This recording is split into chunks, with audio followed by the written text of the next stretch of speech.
What is chokeholding you to start your online business? Listen, 2024 is full of opportunity, and I missed out so much.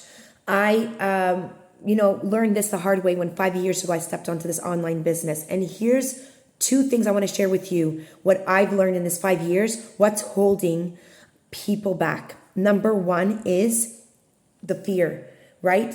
The courage. So you're waiting to build up your courage to show up, because you got to build up the courage to, explain to your family and friends what you're doing, to put yourself out there on this huge platform full of people and see if you're capable to compete with whoever's out there, right? That's on a higher level than you. So here's the thing.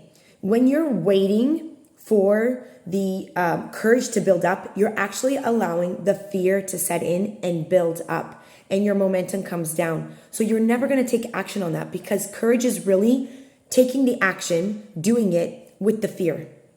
Number two is you don't exactly have clarity on what your business is going to be focused on. So I know a lot of you, we're so talented, right? A lot of you are talented, have skills, have gone through an experience. And here's what's happened. Maybe you want to help students, you want to help teenagers, you want to help moms, you want to help women, you want to help males, you want to do something with mindset, a food service, whatever that is. And you're afraid that if you do one thing and you go through with that, maybe it's the other thing that's going to actually be the one.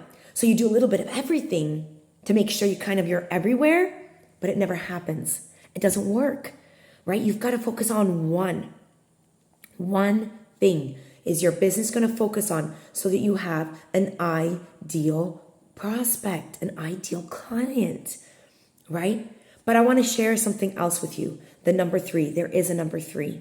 And I think that's where we're capable to go over the fear, right? Show up with the courage. Even so, we decide on that one thing. But here's what happens after those two steps is we say, how am I going to do it? How am I going to do it? I don't know how to do it. I don't know how to set up a business. And how about if that's not right? And we get stuck in the tyranny of how. And here's what I want to break to you. You don't know how to do it. If you're starting out, you just don't know. Maybe you've, seen some videos on YouTube, or you've read some books, and you've been in some webinars or classes, but you still just don't know how to do it, right? And so the how has to be replaced with the who. With the who. Who can help me that's done it before and help me with those hows so that I can move quicker? Because this industry is not waiting, right? If you're going to sit there and wait, it's growing. What's going to happen is, by the time you get the courage, by the time you pick one thing, and then maybe you find that person, maybe that idea is not valid anymore. It's